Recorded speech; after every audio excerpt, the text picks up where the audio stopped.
할렐루야, 여러분 반갑습니다. 오늘 또 우리 서울신학대학교 웨슬리 신학연구소 또 귀한 배움의 시간을 갖게 된 거 하나님께 감사드리고 또 여러분 함께 해주셔서 감사합니다.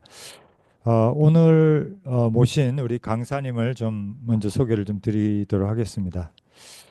어, 우리 김동환 박사님이신데요.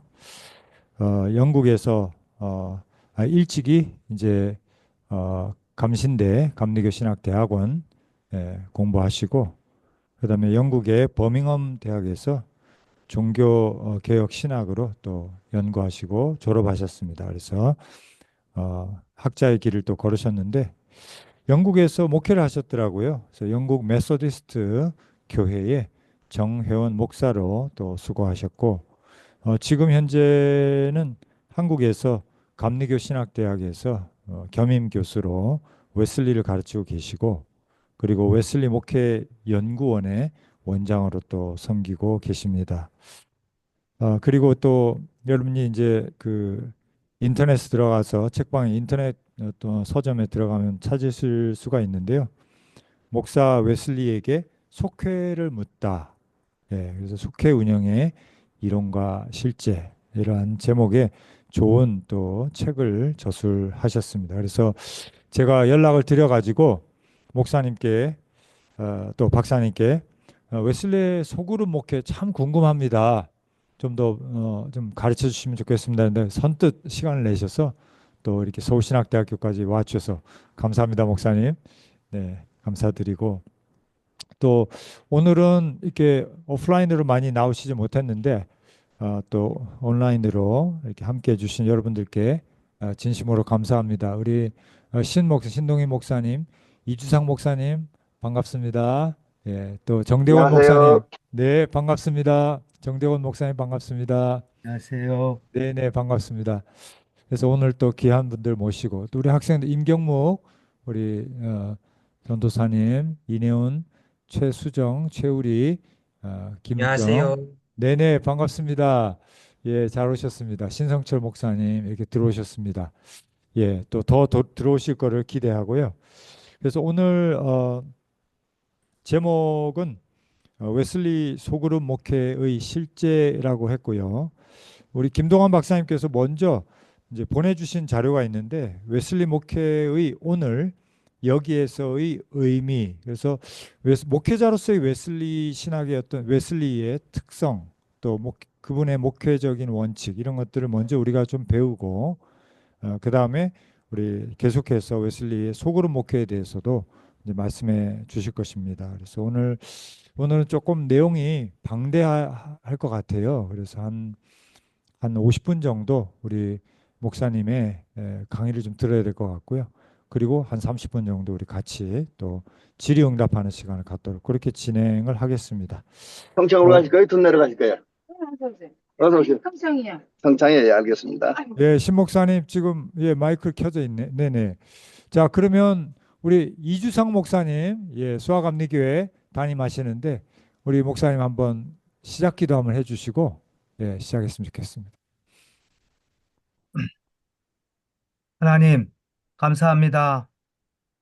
또 타락한 인류를 위해서 당신의 아들을 이 땅에 보내주셔서 또 사순절, 또 고난 주간을 지나고 있는 이때에 웨슬리 후예들이 모여서 다시 한번 그런 하나님 나라 부흥에 관한 또 구원의 질서에 관한 웨슬리의 그런 전통과 또 그런 경험들을 공유하고자 이 자리에 모이게 해주심을 감사합니다. 이 모임 가운데 함께 하시고 기름 부어 주셔서 하나님의 구원의 진리들이 재발견되어지고 또 목회 현장에 적용되고 실천되어지는 그런 하나님 나라의 역사가 일어나도록 역사하여 주옵소서. 또 서울신학대학교 웨슬리 신학연구소 위에 함께 하셔서 주님 하나님 나라 부흥을 담아내는 귀한 도구가 되도록 역사하여 주옵소서. 강사님으로 오신 김동환 박사님을 축복하며 또 이 시간도 그분의 웨슬리를 향한 또 여러 가지 신학과 목회 접목에 관한 이론과 실전을 우리가 잘 공부하는 시간이 되도록 함께하여 주옵소서. 예수님 이름으로 기도하옵나이다. 아멘. 아멘.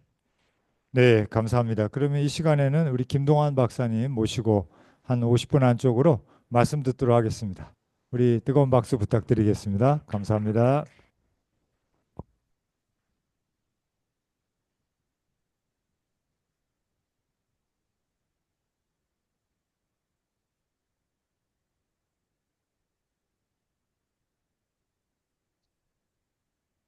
반갑습니다.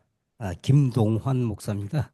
아, 방금 기도해 주신 분도 제가 익히 아시는 분이라, 예, 그 웨슬리 공부를 아주 열심히 하신 분이고, 아, 오랫동안 또 같이 저 강원도에서 강의할 기회가 있었는데 아주 제 1착으로 와서 공부하시는 분이에요. 또 여기에도 김동수 박사님 오셨네요. 제 이름하고 비슷한데 형제는 아니고 또 평택대학에서 또 그 강의하시고 신약학 전공을 하셨죠. 그래서 아주 오랫동안 또 친분을 갖고 있는 분이고 반갑습니다. 또 일일이 아마 또 이 줌이나 유튜브 통해서 이렇게 오신 분들도 개인적으로 이렇게 좀 이야기하면 다 연결이 돼 있을 거예요. 아, 저는 감리교 목사입니다. 아, 대한기독교 감리회 아, 저 목회를 했고요. 한국에서 목회를 하다가 영국에 건너갔으니까 그런데 그 이전에 이제 인연을 보면 제 개인적으로는 성결교인이에요. 그래서 제가 출석교회는 신길 성결교회였고 그래서 제 담임 목사님 그때 이낙현 목사님이라고 아주 훌륭하신 분이었는데 그때 그 대학 생활을 거기서 했습니다. 그래서 신학 대학을 감리교로 선택하는 바람에 제가 감리교로 된 거죠. 아마 서울신대에 왔다면 제 삶이 좀 변화가 있지 않았을까, 많은 변화가 있지 않았을까 하는 생각도 같습니다. 근데 이 사람 일은 잘 모르죠. 제가 또 감리교로 가고 감리교에서 또 만난 분들도 많고 또 인연이 돼갖고 그래서 제 개인적으로는 성결교나 감리교나 이게 비슷해요. 느낌이 성결교는 고향 같기도 하고. 예. 자, 오늘 주제로 시간이 많지 않아서 오늘 주제로 바로 좀 들어가야 되는데 주제가 속회에 가는 거예요. 이렇게 속으로 한국에서 아마 속회라고 익숙하게 들었을 것 같은데 성결교에서도 속회라고 하나요? 구역회, 셀이라고도 그러고 많은 용어가 있잖아요. 또 목장이라고 요새 와 보니까 정말 다양한 용어를 쓰더라고요. 근데 우리 전통적으로 어, 기독교 대한 감리회죠. 그러니까 감리교 쪽은 속회를 뭘로 쓰냐 하면은 그냥 속회로 써요. 그래서 소그룹을 속회로 쓰는데 이 용어가 가진 의미가 깊기도 하고 또 좀 이상한 용어이기도 해요. 좀 다양한 생각을 해봐야 되는 부분인데 좌우지간 아, 웨슬리의 소그룹이 대단히 파워풀해요. 목회에 있어서. 우리가 상상도 못할 정도로 파워풀한데 그, 그 목회의 핵심이라고도 할 수 있죠. 근데 이 속회가 혹은 웨슬리의 그냥 작은 공동체라고 그럴게요. 이 작은 공동체들이 나중에는 이제 용어 정리를 다 할 겁니다. 이게 예. 작은 공동체들이 그 웨슬리에게 있어서 목회의 핵심이라고 할 수 있어요. 핵심이라고 할 수 있는데 이게 부분적으로 이해가 됐던 것 같아요. 한국 교회에서는. 그 제대로 전체적으로 이해되기는 아마 전 세계적으로도 잘 이렇게 되지 않았지 않는가 제 개인적인 생각은 그래요. 그 이유도 나중에 좀 다 이제 드러날 겁니다. 그래서 그 속회가 혹은 웨슬리 공동체가 이렇게 부분적으로 이해됐지만 그걸 잘 활용해서 목회를 대성공을 이끌어낸 교단이 순복음교회입니다. 조영기 목사님이 그런 이야기를 해요. 나는 웨슬리한테 배웠다. 존 웨슬리한테 이 목회를 배웠다. 포괄적으로 이야기하면 목회를 배웠다. 근데 그 중에서도 그 순복음 쪽도 구역회라 그러죠. 구역이라 그러죠. 그러니까 구역을 이렇게 끌어다 썼는데 내용적으로 이렇게 들여다보면 어쩌면은 전 세계적으로 웨슬리의 그 공동체를 가장 핵심적으로 잘 끌어다 쓴 데가 순복음교회가 아닌가 저는 개인적으로 그렇게 생각해요. 그래서 성공적으로 했죠. 그렇게 해서 실질적으로 목회 현장에서 적용했을 때 어떤 결과가 나왔다는 것은 제가 말씀 안 드려도 더 잘 알 겁니다. 그래서 그런 의미에서 요새 웨슬리안 모임들이 있더라고요. 한국에 보니까. 그래서 거기에 참여하는 교단들을 보니까 감리교회는 물론이고 성결교도 들어가 있고 그다음에 당연히 그 순복음교회도 들어가 있고 순복음교회도 같이 모이더라고요. 그래서 소위 말하는 웨슬리안 그런 전통의 기반으로 한 데가 나사렛도 들어가 있고 상당히 범위가 큽니다. 이게 상당히 범위가 크고 또 나름대로 웨슬리 정신을 이렇게 벤치마킹을 해서 오늘날 목회 적용한다. 그렇게 보입니다. 그리고 현실적으로 성공도 많이 했고요. 자, 오늘 속회에 대한 이야기, 그 공동체에 대한 웨슬리 공동체에 대한 이야기를 하기에 앞서서 이거를 이해하려면 웨슬리 속회를 이해하려면은 오늘날의 소그룹 개념으로 이해하시면 절대로 이해가 안 돼요. 예, 웨슬리에게 있어서 소그룹 공동체라고 하는 것은 다양한 형태로 등장하거든요. 뭐 예를 들면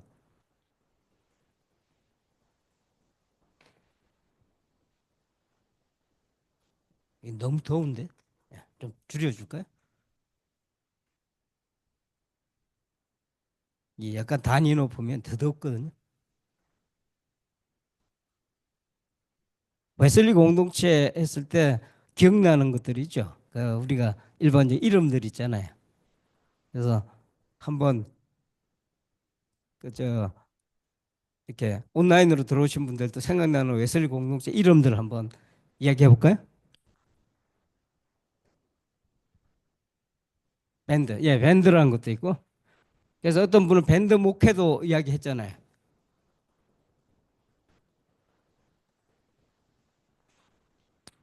또 생각나는 게 있네. 유명한 거에 하나가 예스 클래스가 있어요.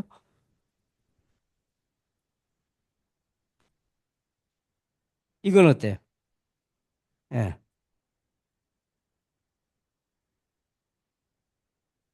또 있어요.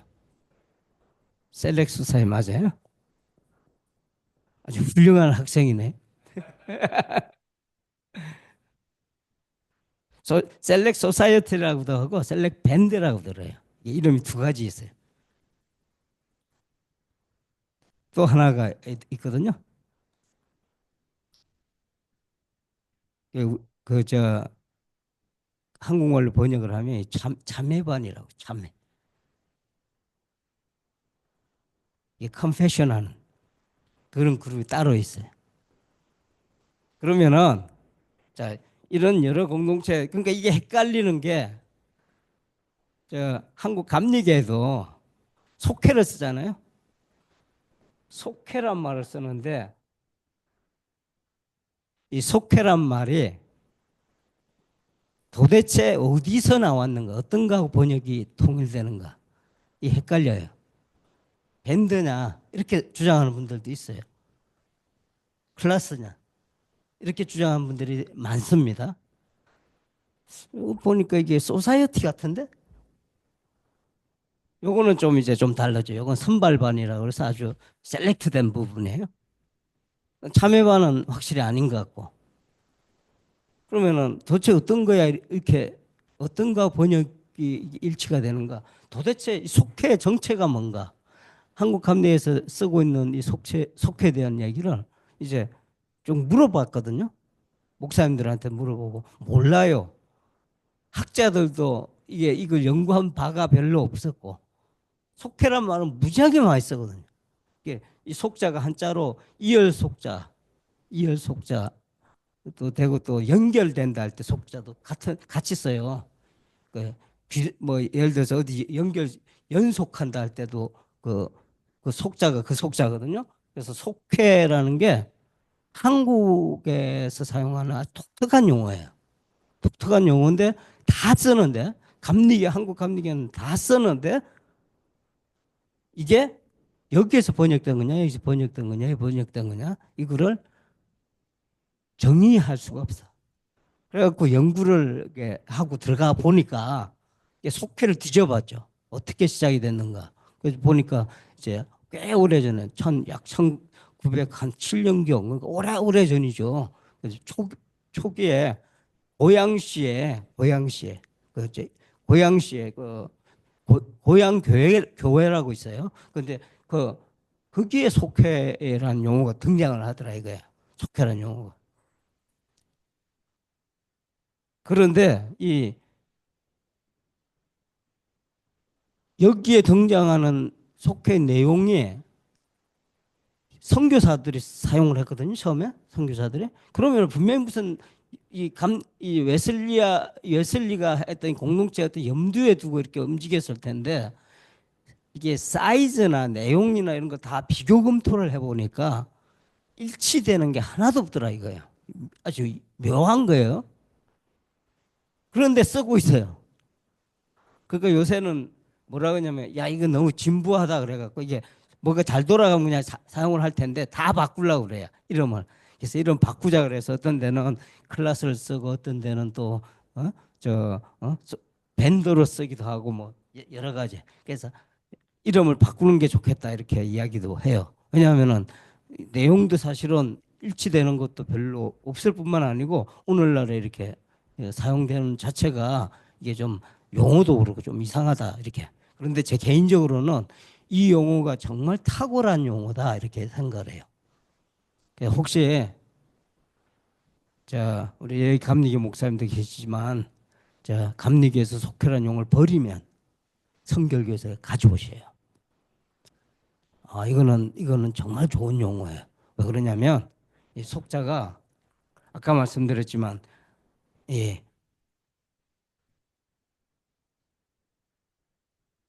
영어로 이렇게 쓰잖아요. 기가 막힌 용어 같아. SOC.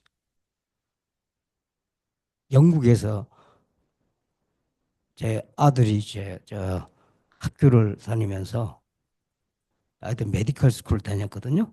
근데 갑자기 어느 날 속속 이러고 다니는 거야. 그래서 저는 이제 속회에 대한 관심이 있으니까 딱 들리잖아요. 그래서 그 뭔 소리냐 그랬더니 메딕속 이렇게 표현을 써요.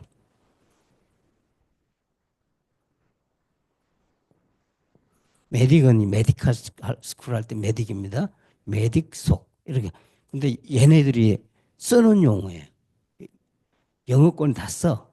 무슨 의미냐면 동아리라는 의미예요. 소사이어티를 줄여놓은 거야. 그건 인터내셔널 용어 아니에요. 이게. 근데 이게 한자로 또 쓰잖아요. 한자로 쓰면 다 알아먹어요. 한자권이.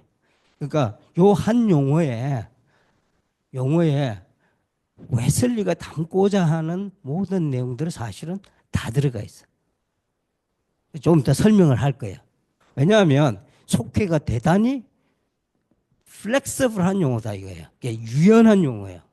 유용하고 또 내용적으로 대단히 이렇게 어떤 경우에는 사이즈에 따라서 어떤 내용에 따라서도 이렇게 속회라고 하는 거는 제 개인적으로 정의를 내기는 이게 웨슬리의 공동체, 목회 공동체를 가장 압축한 참으로 훌륭한 용어다. 이런 생각을 합니다. 자, 이 이야기를 이제 본격적으로 이제 힌트를 쫙 드렸어요. 이렇게 웨슬리의 이런 것들이. 근데 이런 것들이 각각 웨슬리에게 있어서 소공동체, 소그룹이다 이렇게 생각하고 접근하면 페일이 돼요. 이게 연구할 때 저도 처음에 그런 생각을 갖고 접근을 했거든요. 그런데 보니까 아니야. 그 웨슬리에게서 속회는 너무나도 중요한, 어떻게 보면 목회 모든 것이 이 안에 다 담겨 있어요. 웨슬리 교회론을 추적을 해보면 속회와 만납니다. 나중에 이런 것도 쭉 전체적으로 한번 다 정리를 해 볼 겁니다.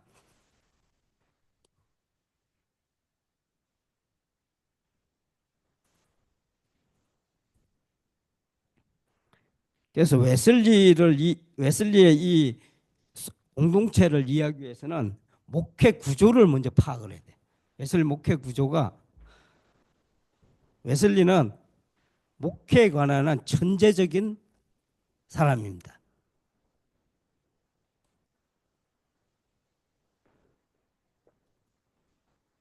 사실 전 웨슬리에 관심 별로 없었던 사람이에요.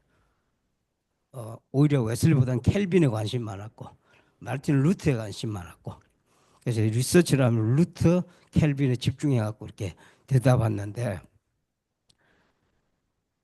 흥미로운 거는 장로교 목사님들의 바이블이라 할 수 있는, 신학적인 바이블이라 할 수 있는 게 뭐죠? 켈빈의 기독교 강요가 있거든요. 근데 흥미로운 거는 장로교 목사님들은 기독교 강요를 그렇게 중요하게 여기는데 기독교 강요를 별로 읽질 않아. 희한하죠. 감리교 있죠. 감리교는 웨슬리를 처음으로 중요하게 여기잖아요. 웨슬리안들은 웨슬리가 중심 아니에요. 웨슬리안이 중심인데 웨슬리를 가장 잘 표현한 것이 표준 설교거든요. 스탠다드 서먼스.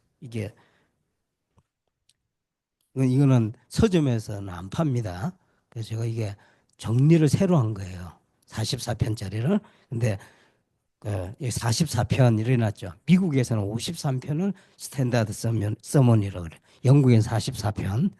근데 저는 권수가 작아서 작은 게 연구가 편해서 44편을 오히려 더 선호합니다. 더 많을수록 연구를 더 많이 해야 되잖아요. 야. 그런데 이 설교가 어떻게 보면 감리교의 바이블이 돼야 되는데 많이 이야기해요. 하는데 의외로 읽은 사람 중 요즘 들어서 조금 나아졌어. 하도 떠들고 다니니까. 이거는 반드시 읽어야 된다. 이 두 사람 간에 칼빈은 기독교 강요, 이거는 두 사람이 존스예요. 존 칼빈, 존 웨슬리. 하나님께서 우리 기독교 역사상 엄청난 인물들을 보내주셨는데 요 위에가 마르틴 루터예요. 마르틴 루터가 원조격이라 그러면 이 원조격인 이분을 바탕으로 해서 두 사람의 좋은 두고 한국 교회사를 획기적으로, 세계 교회사를 획기적으로 이렇게 방향을 정립을 해줬다.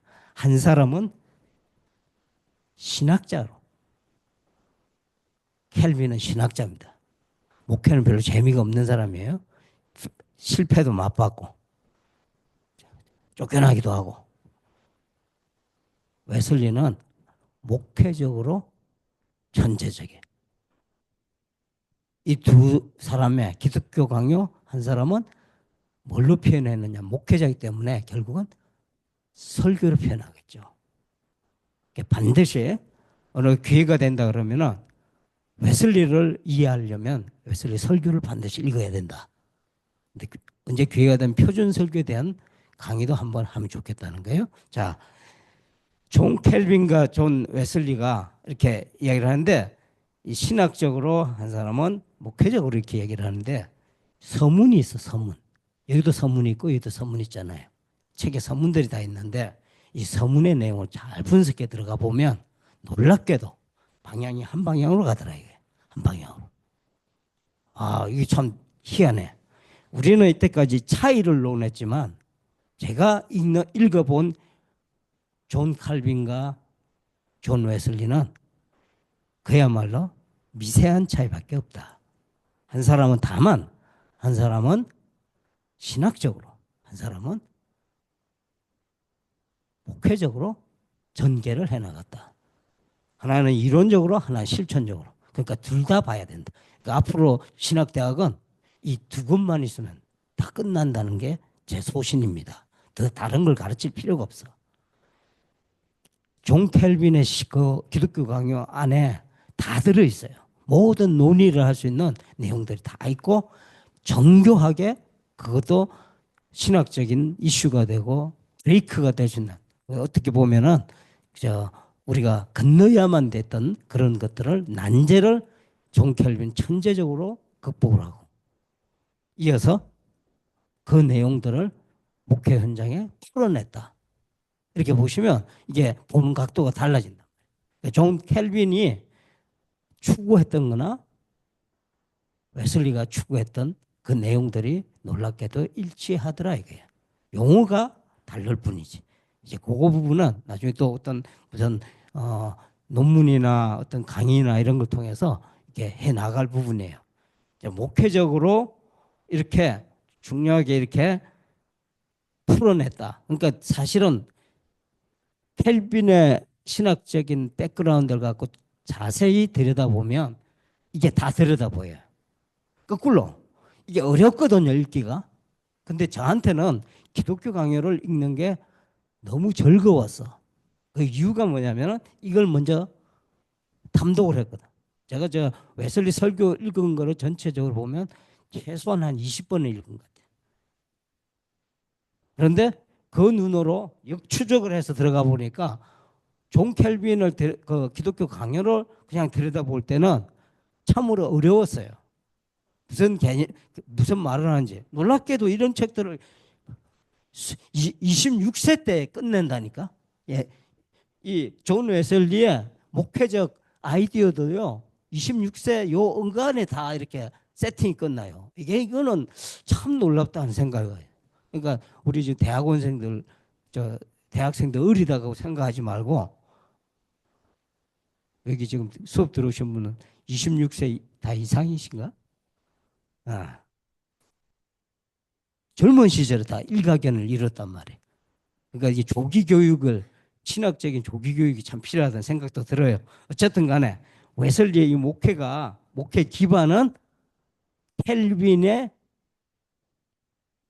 근거해 있다. 이 정도만 일단은 이렇게 두시고 이제 목회를 이해에 들어간 전체적으로 이해할 필요가 있다.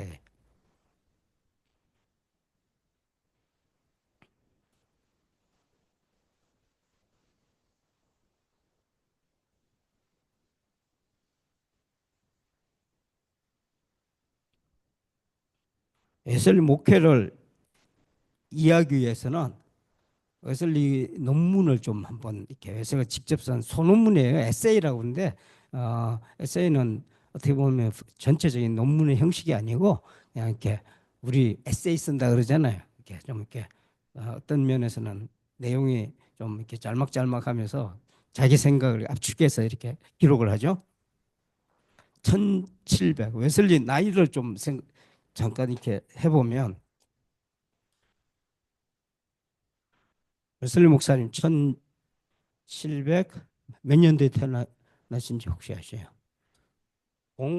03년입니다. 돌아가신 때가 1791년. 그러니까 88세를 사셨어. 장수하셨지 뭐. 그 중간에 나 미리 죽을 것 같아 해갖고 묘비도 쓰고 아주 요새 말로 별수쇼를 다 했어. 근데 그러잖아요. 나 죽을 거야 하는 사람들이 오래 살잖아요. 그런 케이스 중에 하나가 아닌가 싶어요.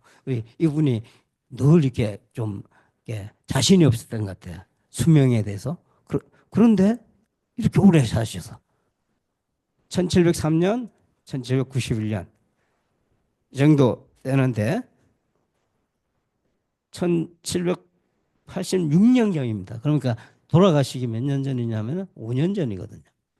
5년 전에 참 특이한 그걸 이야기를 해요. 자, 웨슬리에게 속회를 묻다 이전에 오래전에 제가 이제 벌써 한 12년 돼 갔는데 목회를 묻다는 책을 냈어요. 이게 목회를 묻다 이게 감리교 출판국에서 이게 지금도 판매를 해요. 시리즈로 이렇게 판매. 목회를 묻다, 설교를 묻다 이렇게 하는데 이게 그 묻는 거는 세 권으로 끝냈어요.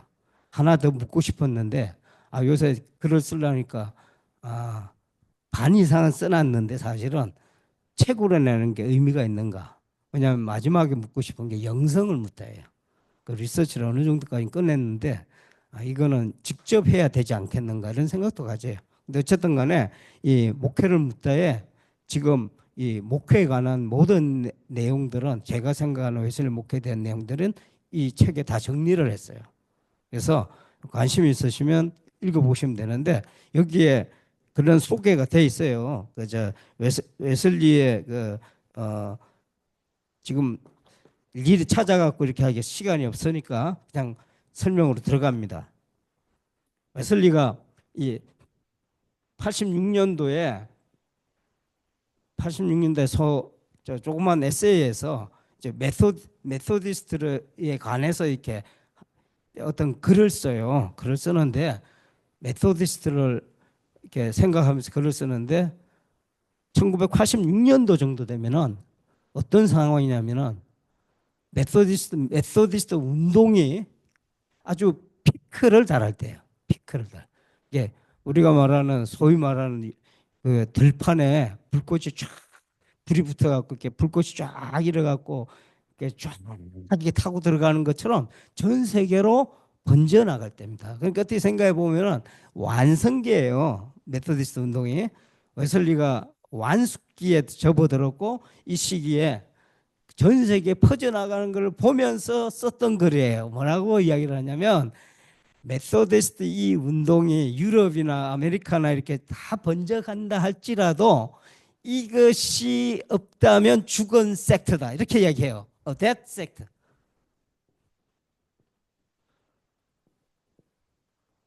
하나의 죽은 그런 아마 나눠준 거기에 있을 거예요. 그죠? 여기 있는 것 같아. 맞네. 여기에.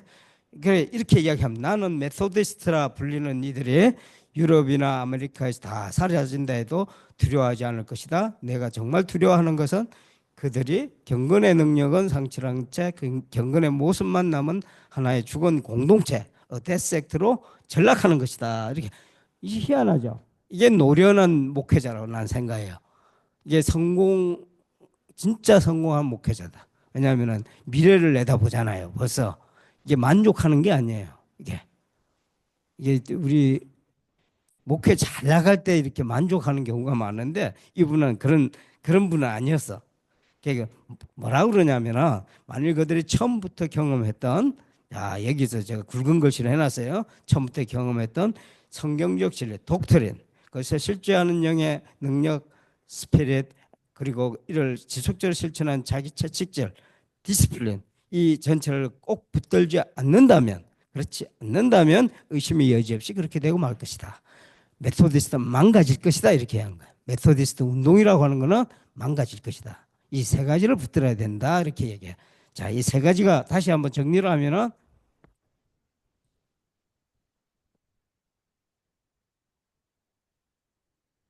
시간 계산을 잘 하면서 해야지.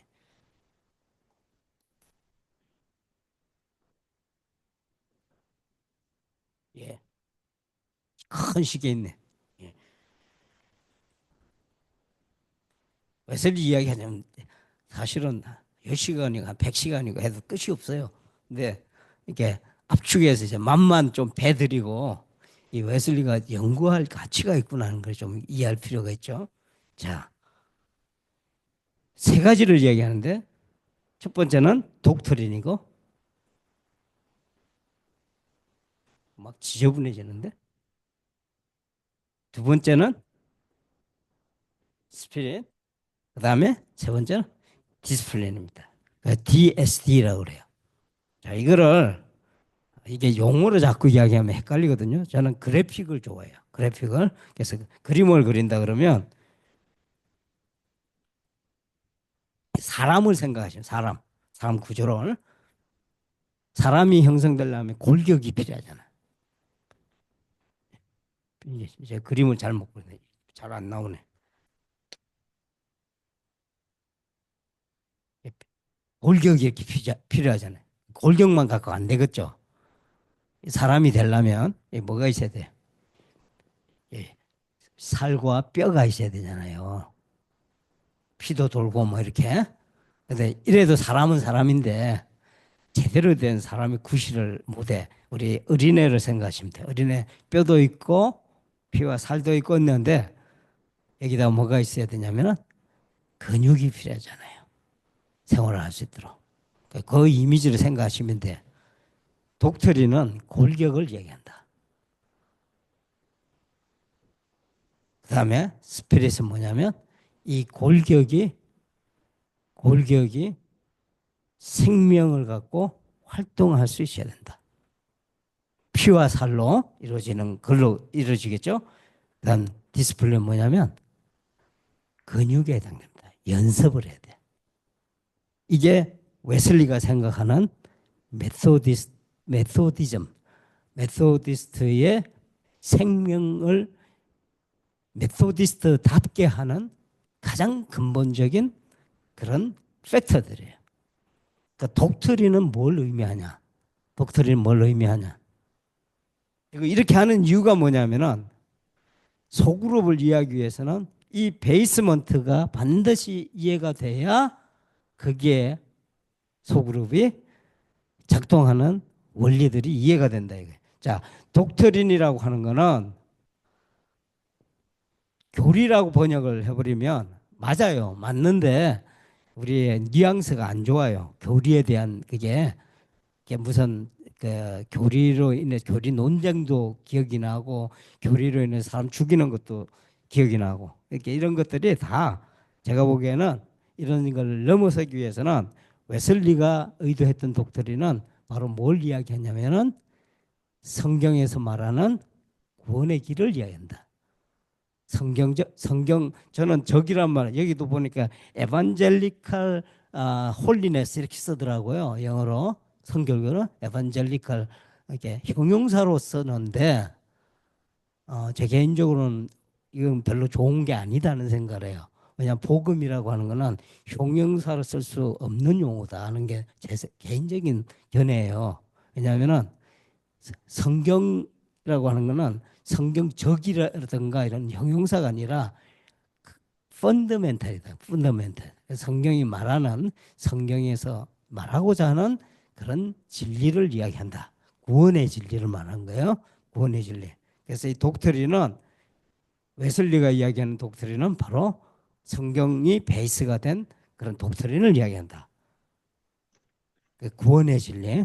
그거를 저는 뭐라고 이야기하냐면은 웨슬리 용어를 갖고 와서 일반인들에도 웨슬리는 항상 대중적인 사람들 대중들이 다 알아먹을 수 있는 용어를 쓰기를 원해서. 근데 사실은 그렇지도 않아요. 설교 읽다가 나는 죽는 줄 알았다니까 이게 18세기 영어도 그렇지만 웨슬리가 이렇게 지리하게 이렇게 쓰는 게 다 뜯어고친 거예요. 이게 지금 웨슬리 책인지 내 책인지 몰라. 그렇지만 제가 웨슬리한테 익스큐즈를 하고 하는 거예요. 아마 이랬을 거다 하고 요건 내가 먹을 테니. 근데 이게 왜냐하면 읽기가 힘들거든. 이걸 읽는다고 들여다보잖아요. 저 영어 원서 좀 읽을 줄 아는 분들도 보시면 그냥 졸려. 그래갖고는 의미가 없죠. 근데 내용을 알고 보면은 졸음이 확 달아나는 게 이 책이거든요.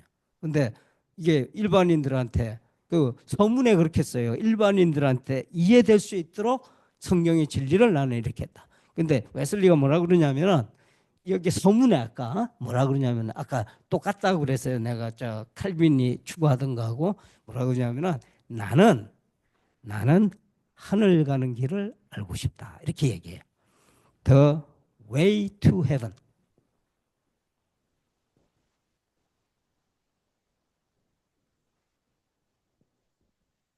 뭐 따지면 이게 철로역정 용어하고 똑같아요.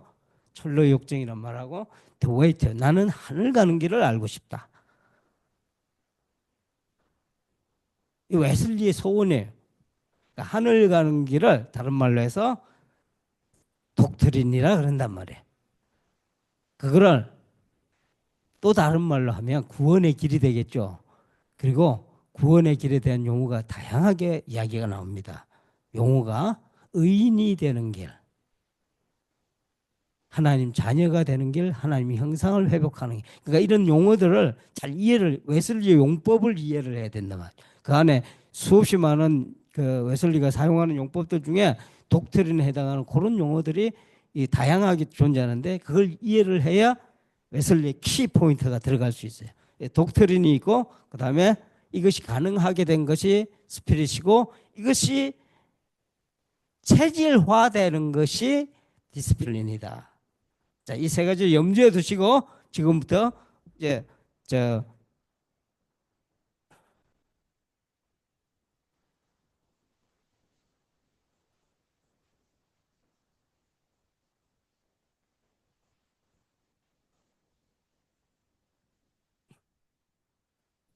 웨슬리의 목회를 한 방에 이해할 수 있는 전체적인 그림과 함께 소그룹까지도 이해할 수 있는 것을 이렇게 좀 소개해드리면 아마 시간이 끝날 것 같아요. 그리고 뭐 질문을 받겠습니다. 질문을 받으면서 또 답을 하면 좀 더 깊어지겠죠. 자, 제가 즐겨하는 그림이 하나 있어요. 그림은 잘 못 그리지만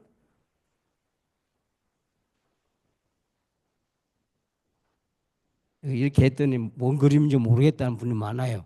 그래서 이렇게 시간 있으면 한 분 한 분 의견을 물어보면 좋겠지만 이게 뭐냐면은 나무가 뿌리 뽑혀 죽었어. 이렇게 보이죠 이제. 이게 인간의 실상. 웨슬리의 인간론이 여기 들어가 있어요 다. 자, 뿌리가 뽑혔다. 뿌리 뽑힌 상태를 우리는 이게 뽑힌 원인을 뭐라 그러냐면 죄라고 그러고 오만이라고 그래요. 웨슬리 용법에 따르면 자 이게 줄기가 되죠. 줄기로 이렇게 진행이 되잖아요. 죄가 교만해서 이게 싹 트서 이게 웨슬리의 용어로 보면 아집이라 그래. 아집은 이제 나를 너무 사랑하는 거야. 나를 너무 사랑하고 이게 또 무지하게 되고 이게 이제 사실은 진리의 거리가 멀어지는 거죠. 어두워지는 거지. 이런 결과로 뭐가 되냐면은 이거는 이게 죄성이 되는 거예요. 이게 죄가 이게 성향으로 발전되고 여기서 표출이 일어나는 거예요. 표출이 자, 그 창세기에 보면은 보암직도 하고 먹음직도 하고 지혜롭게 할 만큼 탐색. 그 전에는 그 선악과가 중앙에 있었잖아요. 맨날 여기 중앙은 어딘가? 이 저기 저 센터가 모든 학생이 왔다 갔다 하는 길 있잖아요. 거기에 이 나무가 하나 있으면 다 볼 수가 있었거든. 그런 일종의 그런 거예요. 그런데 그때는 아무렇게도 안 보여서 그런데 어떻게 갑자기 보이냐면은 이게 들어가니까 이렇게 발전이 되고 뭐가 되냐면은 갑자기 보암직도 하고 먹음직도 하고 이게 탐욕과 어리석음과 이런 것들로 인해서 이게 발전이 일어나는 거예요. 그리고 행위로 가게 되면 범죄하게 되는 거죠. 그래서 이게 악의 열매들이 이렇게 죽은 열매들, 죽음의 열매들이 이게 형성이 되는 거예요. 결국은 이거는 죽는 거죠, 뭐. 죽음의 우리가 이야기하는 죽음의 열매들로 이렇게 연결되는 거예요. 이거를 웨슬리가 문둥병에 걸렸다 이런 표현도 써요. 병하고도 관련을 많이 시킵니다. 왜냐하면 웨슬리 목사님 관심이 뭐에 또 관심이 있냐면은 의료에 관심 많아. 병 고치는 거 있죠. 병 고치는 관심 많은데 실제로 진료서를 냅니다. 그래갖고 자기 앞마당에 영국에 가보면은 그 웨슬리가 사는 목사관이 있거든요. 목사관에 이렇게 보면은 그 마당에 뭘 심으면 약초들을 다 심어놨어. 그래갖고 책도 내요. 우리 동의보감 내듯이 그게 별로 인기가 없지만은 기초의학이라는 책을 내. 그래서 모든 식물들이 이 약은 이렇게 이렇게 쓸 수 있고 나름대로 경험을 했는데 그것도 흥미롭게 다 조사를 한 사람들이 있어. 이게 진짜 맞는가? 근데 약효가 한 60% 맞다고 그래요. 참 그것도 신기하죠. 그래서 의료에 관심 많은데 그래서 인간의 문제를 여기 이렇게 병자와 관련을 많이 시킵니다. 그렇게 이렇게 발전이 돼 갖고 이렇게 되는데 자 여기서 중요한 것이 웨슬리가 에베소서 2장 8절의 말씀이 웨슬리 목회, 웨슬리 신학의 키워드예요. 키워드. 하나님께서 이 상황을 내버려 두시지 아니하시고 우리가 아직 죄인 되었을 때, 우리가 죽었을 때 하나님은 본성이 사랑이시다. 그래서 사랑을 베푸셨다. 이게 기본 패턴입니다. 그런데 자 사랑이라고 그런 거는 여자친구 있어요? 큰일 났네. 여자친구 만나길 바래요. 저 여자친구 뭐 이렇게 와이프들 이렇게 우리 저기 앉아 계신 분들이 지금 결혼해서 다 있잖아요. 그래서 서로 사랑한다 그럴 거 아니에요. 그런데 이게 동등할 땐 사랑한다 말을 해. 그런데 왕하고 우리 드라마에 보면 무수리 관계는 어떻게 돼요? 여자 무수리가 왕을 향해서 사랑한다 이렇게 말을 안 하잖아요. 뭐라고 그런지 아세요? 드라마 안 보나 봐. 은혜한다는 말 들어봤어요. 또 은혜 입었다 그러고 은혜라는 표현을 쓰거든. 그레이스라 그래. 왜냐하면 그레이스는 사랑의 다른 표현인데 절대적으로 받을 수 없는 자격이 없는 사람이 받을 때는 그레이스라 그래. 그러니까 하나님 편에서는 사랑을 베푸는 거고 우리가 받을 때는 은혜를 입는다 그래요. 그 다음에 인간 편에서 자 이게 패턴을 잘 보셔야 됩니다. 인간 편에서 야 이게 하여튼 가봅시다. 인간 편에서는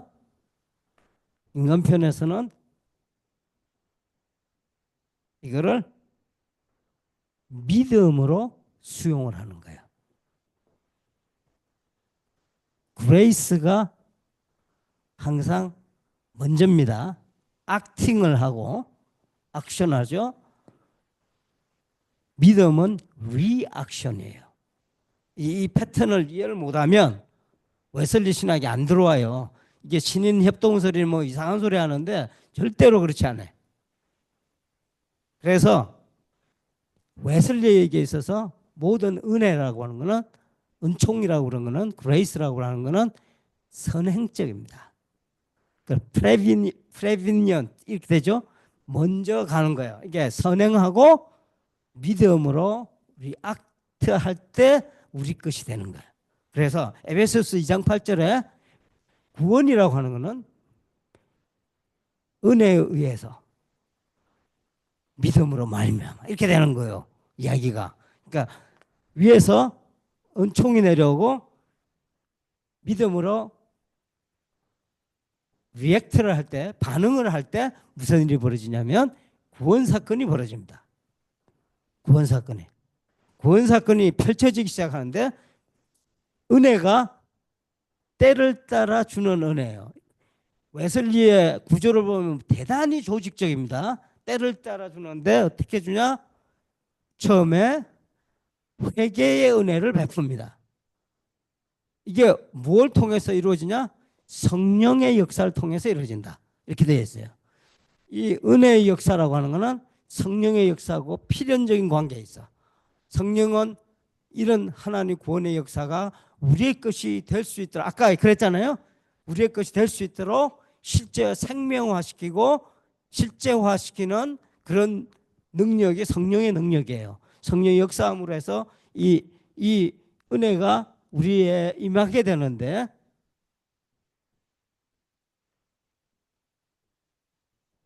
펼쳐지는 게 어떻게 펼쳐지냐? 이게 구원의 웨슬리에 있어서 구원이라는 두 글자는 키워 보면 이게 글자 작을 때 키우잖아요. 키워 보면은 펼쳐지는 게 회개의 역사가 일어나고 회개의 역사에 따라서 죄 사함의 은총이 부어지고 그 다음에 칭의의 사건이 일어나. 그래서 크게 보면 두 기둥이 있단 말이에요. 모든 그 종교개혁 신학자들의 기본 포맷이 이거예요. 두 기둥이 뭐냐면 하나는 칭의라는 기둥이요. 또 하나는 성화라는 기둥이다. 근데 칭의는 더 세부적으로 우리가 확대해서 들여다보면 회개, 죄사함, 칭의가 이게 동시적으로 연결이 되어 있고 그 다음에 성화는 거듭남에서 시작해서 성화의 완성, 완전이라고 하는 거예요. 완전, 퍼펙션, 웨슬리에서 이렇게 진행이 됩니다. 자, 이게 왜 중요하냐? 이게 아까 이야기했던 하늘 가는 길이요, 구원의 순서요, 구원의 역사요, 성경에서 말하는 구원의 길입니다. 이게. 자,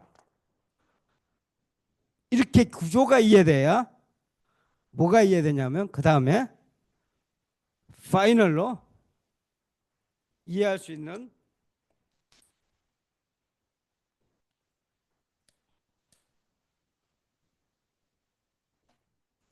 마지막으로 우리가 관심을 두는 디스플린 문제가 대두가 돼요. 디스플린은 뭐냐? 바로 믿음으로 은총을 받는 연습이에요. 어떻게 해야 은총을 받냐? 이게 관건이잖아요. 어떻게 해야 성령의 역사에 반응할 수 있느냐? 믿음으로 반응할 수 있느냐? 이게 관건인데 이게 디스플린이라고 그러고 디스플린은 뭐하고 관련이 있느냐면은 바로 하나님은 놀랍게도 은총을 주셨을 뿐만 아니고 은총 위에 은총을 또 주셔서 더블 은총이죠. 보너스예요. 은총 위에 은총을 주셨는데 어떤 은총이냐면 이 은총을 받을 수 있는 채널을 주셨다. 채널, 통로를 주셨단 말이에요. 믿음이란 통로인데 구체적으로 이 믿음을 어떻게 해야 은총의 보좌 앞으로 나아가야 되냐, 믿음으로 나아갈 수 있는가 하는 거를 하나님께서는 다 통로를 미리 주셨다는 거예요. 그게 뭐냐면 means of grace예요. means of grace. 구원의 채널, 통로 이렇게 표현하죠. 각 에어리아마다 자 이제부터 중요해지는 거는 means of grace가 뭐냐 했을 때 우리가 전통적으로 알고 있는 내용들. 웨슬리에게서 means of grace는 역사적으로 발전 과정을 겪습니다. 그런데 이 발전 과정을 다 설명해 드릴 수는 없고 크게 보면은 그 내용이 변하지 않던 means of grace가 있어요. 우리가 다 알고 있는 내용들이에요. 기도, 성경 읽기인데 웨슬리 용법이 달라요. 바이블 스타디를 쓰는 게 아니라 searching the Bible이에요. searching the Bible. 성경 탐색이라 그래요. 저는 그렇게 번역을 했어요. searching the Bible. 웨슬리 성경 읽기가 독특합니다. 그런 것도 다 한 번씩 이게 그러니까 아주 유용한 정보들이 많아요. 그 다음에 성만찬. 성만찬도 그냥 하는 성만찬이 아니고 이 성만찬의 타겟이 뭐냐, 목적이 뭐냐면 하나님의 은총의 보좌 앞에 가기 위한 means of grace, 채널이란 말이에요. 채널. 그 웨슬리에게 있어서 하나님 은혜가 없으면 아무것도 작동이 안 돼요. 구원에. 그렇기 때문에 은혜의 수용이 목회예요. 그런데 웨슬리가 이렇게 은총의 수단을 쭉 이야기하면 1981년경 그러니까 거의 81년 맞나? 연도는 제가 저 까리까리한데 그 설교 한 편을 써요. 44편에는 없어요. 다른 설교인데 이런 설교를 하나 써요. On zeal이라고 하는 이게 열심이라고 하고 열정이라고 그러죠. 열정에 관해서 열심에 관해서라고 하는 건데 제가 이 설교를 읽다가 무릎을 쳤습니다. 그게 뭐냐면 내가 까리까리하던 거를 한 방에 다 이해할 수 있는 웨슬리의 민즈 오브 그레이스 총아가 그 안에 들어있구나 하는 거를 세계 최초로 발견했어. 없어요, 다른 책에는. 그게 뭐냐면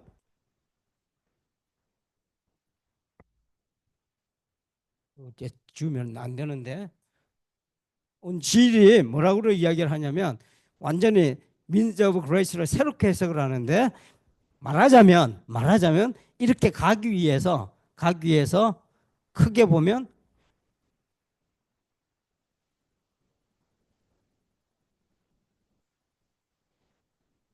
민즈 오브 그레이스가 이게 민즈 오브 그레이스예요. 이게 놓치면 안 돼요. 은총을 받기 위한 통로단 말이에요. 이거를 하기 위해서 웨슬리는 뭘 이야기하냐면 고넬료로 생각하시면 돼요. 고넬료. 이 설교에서 뭐라고 이야기하면 미묘한 이야기를 해요. 그냥 읽으면 이게 무슨 소리인지 하나도 몰라. 그래서 이것 때문에 제가 머리에 그 쥐가 날 정도로 집중해서 들여다봤는데 이게 보니까 웨슬리가 5개의 원을 구상을 하더라. 이거 5개의 원. 5개의 원 중에 그 5개 원의 민즈 오브 그레이스를 다 집어넣는데 핵심 뭐냐면 우리가 가고자 하는 이 구원의 완성을 위해서 어떤 것을 해야 되느냐. 그러니까 이 이미지를 생각하시면 돼. 고넬료가 2가지를 이야기하잖아요. 뭐가 상달됐다? 그 기도와 구제 이런 말을 쓰거든요. 자, 기도를 웨슬리는 파이어티, 경건의 실천이라고 해요. 파이어티라는 표현을 쓰고 그다음에 구제를 러브죠, 러브, 프랙티스를 하는 거예요. 그 사랑의 실천, 경건의 실천, 이 2가지의 핵심입니다. 핵심이 이 두 가지를 통해서 하나님의 은총의 보좌 앞에 간다는 거예요. 웨슬리는 이런 구상을 합니다. 어디에서? 왜가 중요한데 웨슬리의 위대한 선언이 나오는데 이게 교회 안에서 이루어지는 거예요. 웨슬리가 이야기하는 교회라고 하는 거는 이제 뭘 이야기하냐면 웨슬리가 구상했던 공동체를 이야기하더라 이거야. 공동체. 이제 이야기가 나온 거예요. 이 공동체 안에서 뭐를 해야 되느냐? 바로 민즈 오브 그레이스를 실천을 해야 되는 거예요. 우리가 교회라고 하는 교회의 목적이 뭐냐면 은총을 입게 한 이 연습장이에요. 연습장. 한마디로 그 웨슬리가 구상한 연습장은 여기에 따라 다 달라요. 자, 지금 이게 소그룹은 이렇게 이해를 하셔야 웨슬리 그게 이해가 된다 이거예요. 웨슬리의 공동체는 칭의 공동체가 따로 있고 성화 공동체가 따로 있고 완전 공동체가 따로 있고 공동체가 달라요. 또 칭의 공동체 앞에 죄사함의 은총을 촉구하는 공동체가 또 따로 있어요. 그래서 단계로 보면 제일 처음 게 죄사함의 그걸 요청하는 걸 우리는 소사이어티라고 그러고 칭의 공동체를 클래스라고 그랬고 성화 공동체를 밴드라고 불렀단 말이에요. 그다음 완성은 뭐라고 그랬다? 그렇죠. 셀렉트 소사이어티가 되든지 밴드가 되든지. 참여반은 자 이렇게 앞으로만 가란 법이 없잖아요. 이탈하는 사람들을 위해서 그런 사람들을 치유하는 영국이나 미국에 가보면 그 병원이 있고 치료하는 데가 있고 회복하는 데가 있어요. 회복하는 그런 병원이 따로 있어요. 그런 개념이에요. 그런 공동체가 바로 참회반이다 이렇게 표현하는데 그쪽에 이 사람들을 해놓고 웨슬리는 이 전체적인 목회 구조 속에 집어넣고 이 전체를 하나의 따라 떨어뜨려서 보면 잘 안 보여요. 하나의 전체적인 입체적으로 들여다봐야 이 모든 것이 들여다 보인다 이거예요. 그래서 결론적으로 뭐냐면 웨슬리의 소그룹이라고 하는 것은 웨슬리 목회와 이런 목회 플랜과 깊은 연관이 있고 조직적으로 거기에 따라서 하나님의 은총에 따라서 때에 따라 맞는 공동체를 같이 구상을 했고 그 그릇을 담는 그리고 거기에 모이는 그런 목적을 그렇게 해놨어요. 그래서 참고적으로 제가 이 책에 목회를 묻다 안에 모든 걸 도표화해 놨어요. 예를 들면 각각의 공동체에서 뭐에 집중적으로 했는지 어떤 거를 활용을 했는지 여기는 좀 다른 각도로 좀 더 실용적으로 다 이게 표현을 해놨어요. 이렇게 찬찬히 읽어보시면 이제 이 구조를 갖고 이 책을 읽어보시면 전체가 들어올 겁니다. 자, 이 정도로 하고 질문 받고 이렇게 하는 게 낫겠네요. 예, 고맙습니다. 네, 수고해 주셨습니다. 우리 박수 한번 다시 부탁드리고요. 네, 애 많이 쓰셨고요. 그러면 잠시 우리 시간을 갖고 지금 딱 시간을 칼같이 지켜주셨는데 우리 강사님께 좀 질의응답하는 시간을 갖도록 그렇게 하겠습니다. 우리 자유롭게 일단 먼저 플로어에서 우리 또 좋은 또 학자분들께서 계셔서 너무 감사한데 좀 혹시 플로어에서 코멘트나 질문 있으면 먼저 좀 말씀해 주시죠. 예, 예, 김명수 박사. 자기 소개를 해주셔야 아마 이분들도 볼 수 오케이. 있을 거예요. 예. 저는 평택대에서 신약학을 가르치는 김동수 교수라고 합니다. 그래서 서울신대에서 MDB를 1986년도에 시작했어요. 그러니까 39년 전에. 예. 오늘 이렇게 교정을 와보니까 너무 좋더라고요. 예, 확실히 모교라는 개념이 생각이 나고요. 그다음에 여기서 제가 웨슬레를 조정남 박사님한테 배웠어요. 웨슬레이 주로 주제별로 신학을 배웠고 목회자로서의 웨슬리에 대해서 오늘 많이 알게 돼서 감사드렸고 그다음에 이게 여러 가지 교회 안에서 어떤 모임이 있고 소 모임을 단순하게 사이즈로 나눈 게 아니라 이렇게 자기 목회를 신학을 베이스로 해가지고 이런 밴드라든지 클래스라든지 뭐 소사이어티라든지 여러 가지 만들었다는 게 굉장히 임프레시브했고 한번 목회를 하면은 단순하게 어떤 구역이나 이런 게 아니라 여러 가지 형태의 좀 그런 모임을 좀 만들면 좋겠다 웨슬레를 활용하면은 그래서 그런 걸 느꼈습니다. 저는 질문이라기보다는 그런 좋은 점을 많이 배우고 느꼈다는 그런 말씀을 드리겠습니다. 예, 감사합니다. 참 좋은 지적을 해주셨는데요. 저는 그런 생각을 해봅니다.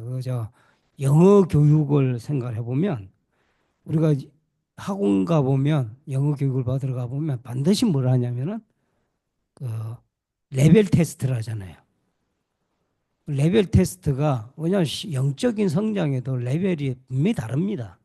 그런데 이거를 전혀 고려하지 않고 지역별로 묶는다든지 한쪽에 해놓으니까 무슨 부작용이 따르냐면 제대로 된 이 레벨식의 어떤 공급이 잘 안 될 뿐만 아니고 좀 이렇게 진전된 사람들한테는 지루함을 줘요. 아유, 이거 재미가 없다. 신앙생활이 이게 다냐 이게 이렇게 되거든. 그러니까 더 이렇게 더 갈 수 있는 더 열심을 갖고 더 기쁨을 갖고 앞으로 더 갈 수 있고 더 깊게 갈 수 있는 사람들을 그냥 대중 취급을 해버리는 그런 부작용들이 있더라고요. 지금 말씀하신 대로 좀 그렇게 면밀하게 보면 참 좋겠다는 생각을 가지. 네, 감사합니다. 오늘 저도 참 늘 클래스, 소사이어티, 밴드 이게 정확하게 어떻게 되는지 좀 석연치 않았었는데 오늘 김동환 박사님께서 정말 청기누설에 가깝게 그동안에 정말 어렵게 우리가 교수하다 보면 참 그게 억울하거든요. 나는 진짜 몇 년 동안 헤매다가 배웠는데 이게 학생들은 왜 관심이 없어 그 얘기 해줘도 참 그런 느낌이 있으실 것 같은데 정말 귀한 또 한 가지를 저희들이 깨닫게 된 것 같습니다. 감사드리고 우리 그러면 지금 온라인으로 함께 하시는 우리 목사님들 또 우리 학자들도 계시는데 좀 자유롭게 말씀 주시면 고맙겠습니다.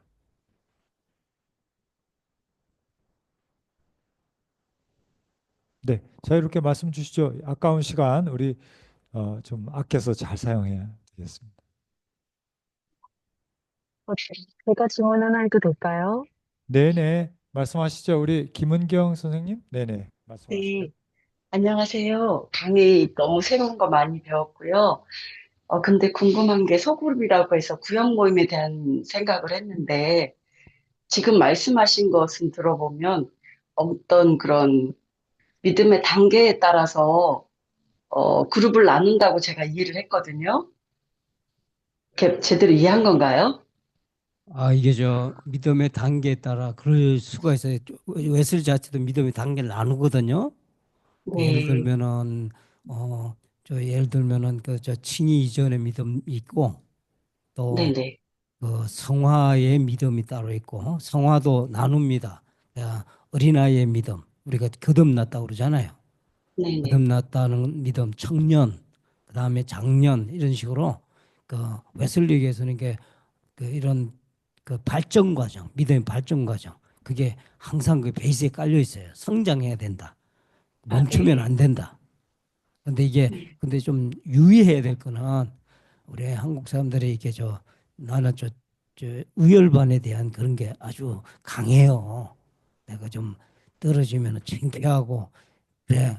그래서 이게 현실적으로 적용할 때 어려움이 있어요. 그러니까 상당히 이게 접근할 때는 신중하고 좀 요령 있게 접근할 필요가 있어요. 한국 사회에서는 그게 저 예를 들면은 우일반식의 이름을 붙이지 말고 뭐 새신자반 이 정도는 괜찮은데 있으니까 그런데 예를 들면 뭐 그저 뭐 칭의반 성화반 뭐 이렇게 붙여놓으면 넌 이 사람들이 나는 성화반인데 너는 왜 칭 이런 사람 많거든요. 그러니까 유의 깊게 지혜롭게 이렇게 잘 이렇게 적용을 하셔야 돼요. 예, 네. 근데 제가 생각하기에는 교회에 믿음의 선배들이 계시잖아요. 예, 근데 예전에는 성령 충만해서 여러 가지로 기쁨으로 주님의 일을 하지만 어느 순간에 그 기쁨은 잃어버리고 그냥 그 습관적인 예배를 드리고 습관적인 이제 그 교회 일을 사명으로 감당하는 것을 볼 때 많이 안타까웠거든요. 예. 근데 그게 어떤 단계적으로 간다 그러면 그 단계에서 위에 단계에서 같이 나누다가 또 아래 단계로 내려가고 그렇게 해야 하나요? 아니면 지금의 이제 구역의 모습은 다양한 신앙의 이제 사람들이 그 한 곳에서 가족처럼 모여서 이제 서로 나누고 서로 신앙을 끌어주가는 그런 관계인데 그게 바람직한 관계라고 생각을 하는데 사실 교회 안에서 보면은 구역이 그렇게 하지 못하고 이렇게 속의 것을 꺼내지 못하고 겉으로만 이제 신앙생활을 하다 보니까 그 구역의 어떤 그 바람직한 성장과 모습을 갖지 못하는 경우가 많구나라는 걸 저는 보게 되는데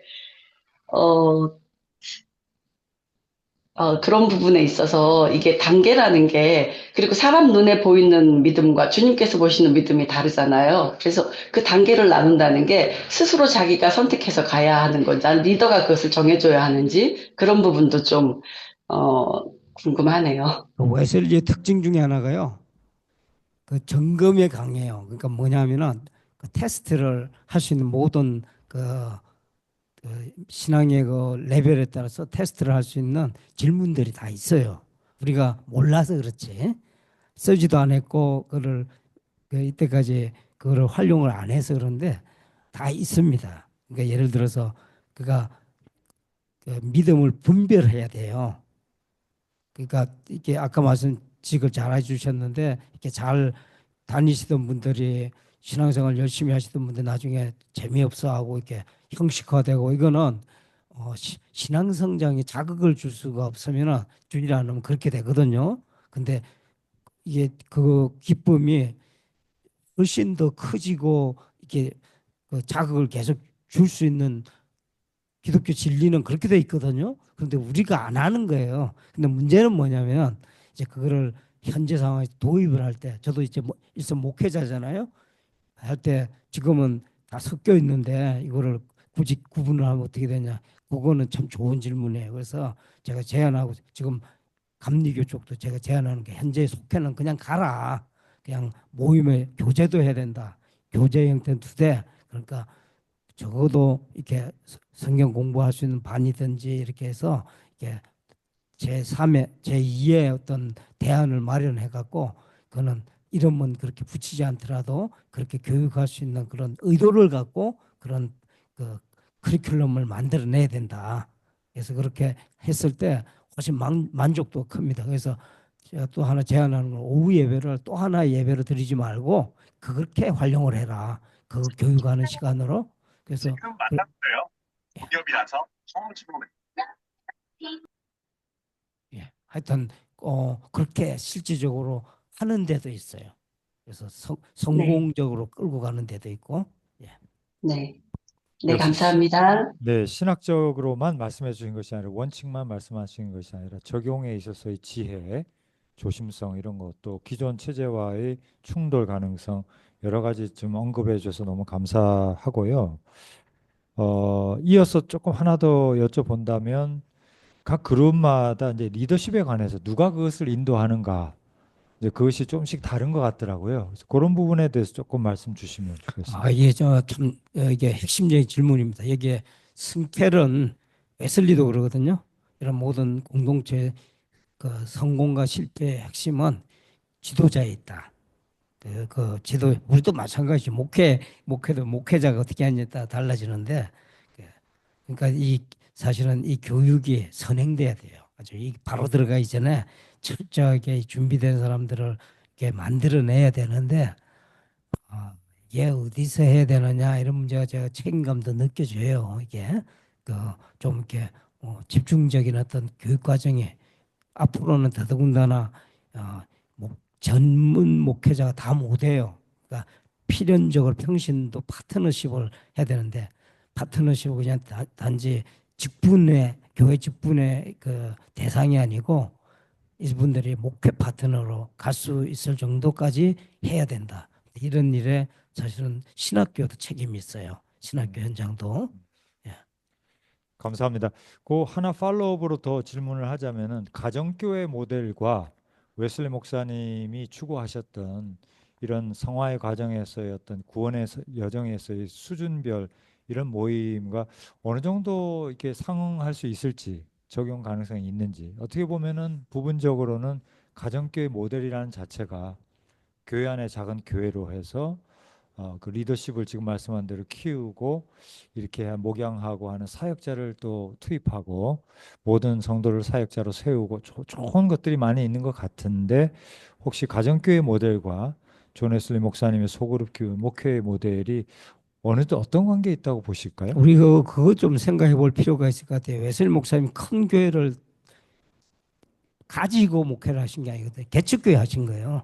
요새로 말하면 아무도 쫓겨나서 왜냐하면은 이탈이 됐잖아요. 성공해서 그래서 성공이 지원을 못 받고 그냥 모여서 이렇게 모임을 갖고 이렇게 움직였는데 근데 그게 웨슬리 목사님 목회를 어떻게 보면 창조적으로 만드는 계기가 되지 않았는가. 예를 들면은 우리가 개념을 바꿀 필요가 있는데 주일날 모임이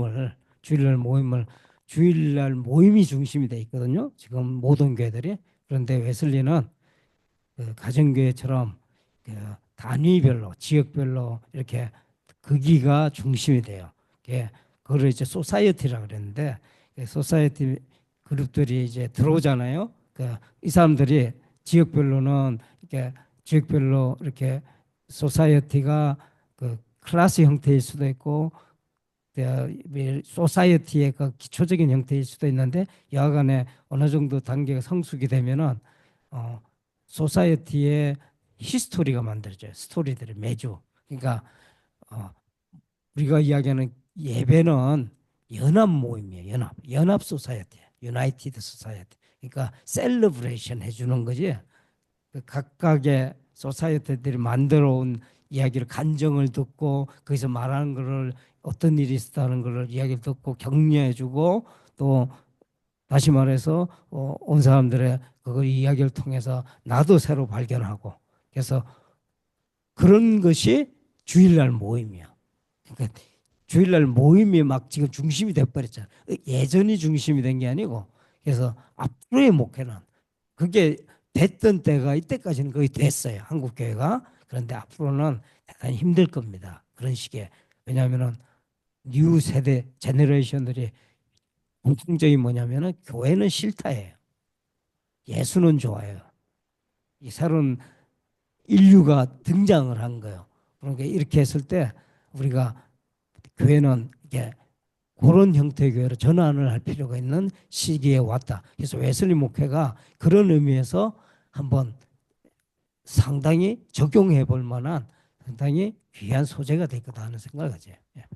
그러니까 가정교회가 추구하는 이런 방향과 웨슬리 목회 방향이 좀 유사하고 또 좀 서로 상응하는 부분이 있다 이런 이제 취지로 들을 수. 예, 이 책에 목사 웨슬리 속회를 묻다 그 샘플링 중에 하나가 가정교회입니다. 알겠습니다. 너무 감사하고 사실 우리가 저는 어떻게 이해했냐면 코로나 시기를 지나면서 신학자로서 고민을 하잖아요. 이게 뭔가. 그리고 이 속에 있는 하나님의 어떤 그 계획이 무엇인가를 묻게 되는데 저는 그래서 그때 이제 에세이를 하나 써가지고 이제 교회 통찰인가 교회 통찰이라는 책에다가 이제 한 챕터를 넣었는데 그 중에 하나가 제가 깨달은 건 뭐냐면 지금 말씀하신 대로 그 동안에 너무 구심적으로 주일 예배 중심, 목회자 중심 이런 식으로 모이기 교회당의 모이기 중심의 목회 계속 중심으로 끌어들이는 거죠. 그런 목회가 불가능해진 상황에서 어쩌면은 밖으로 나가는 원심력 목회의 그 모델이 이제 균형이 필요하다. 그래서 그때는 가정 예배밖에 할 수가 없었던 시기가 있었잖아요. 그래서 하나님의 뜻은 어쩌면은 좀 너무 이렇게 어떻게 보면 구교적인, 구약적인 이런 중심의 어떤 목회가 이제는 조금 더 본질적으로 지금 말씀한 대로 지역 거점을 중심으로 하는 가정을 중심으로 하는 거기에서 예배가 일어나고 거기에서 사역이 일어나는 것으로 세상 속에서 그런 것이 하나님의 뜻이다라는 이제 그런 생각을 했었는데 웨슬리 목사님은 자의 반 타의 반으로 이제 그런 목회를 하셨다는 그런 말씀이네요. 그래서 저도 정말 이게 중요하다고 생각하고 참 말씀 감사합니다. 또 다른 분들 혹시 코멘트나 질문 있으시면 말씀해 주시죠. 저도 질문 하나 드려도 될까요? 네, 이주상 목사님 예, 말씀하시죠. 감리교에 있는 이주상 목사입니다. 오늘 좋은 강의 감사드리고요. 300년 전에 웨슬리 신학과 목회가 오늘날 접목 가능한 목회적 신뢰가 될 수 있는가? 거기에 대해서 김동완 박사님께서 고민해 주시고 실천적으로 가능하다. 그런 비전을 제시해 주신 것에 대해서 아주 많은 도전이 되는 것 같습니다. 또 그것뿐만 아니라 웨슬리 목회를 오늘 현실에 오늘의 상황에 그걸 접목하려면 그 웨슬리의 소논문 메도디스트에 대한 숙고에서 독트린과 스피리트와 디사이플린을 그게 목회 구성 요소로 제시해 준 것은 참 귀하다고 생각됩니다. 근데 제가 오늘날 교회하고 웨슬리 당시의 목회의 아주 근본적인 차이점이 뭐냐 이렇게 느꼈을 때 오늘날 목회는 웨슬리가 추구하던 하늘 가는 길을 관역을 명확하게 성경적인 비전을 상실했는 데 있다 이렇게 진단이 되어졌습니다. 웨슬리는 이 관역 성서적인 구원의 길을 목회 본질로 삼았는데 오늘 현대 교회들은 이것이 본질이 아니고 다른 것들을 본질로 삼았기 때문에 오늘날 교회가 방향을 잃고 혼란 속에 있지 않는가. 물론 목회의 어떤 구조도 중요하지만 소그룹도 중요하지만 교회의 본질을 회복하는 게 더 중요하지 않을까.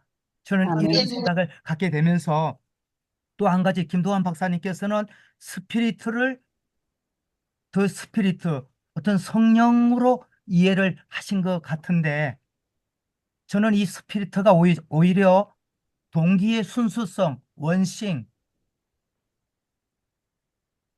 독트린을 지향하는 그런 참된 감리교적인 그런 마인드, 그런 영, 그런 쪽으로 이해하는 것이 옳지 않을까 이렇게 김동환 박사님께 한번 여쭤보고 싶습니다.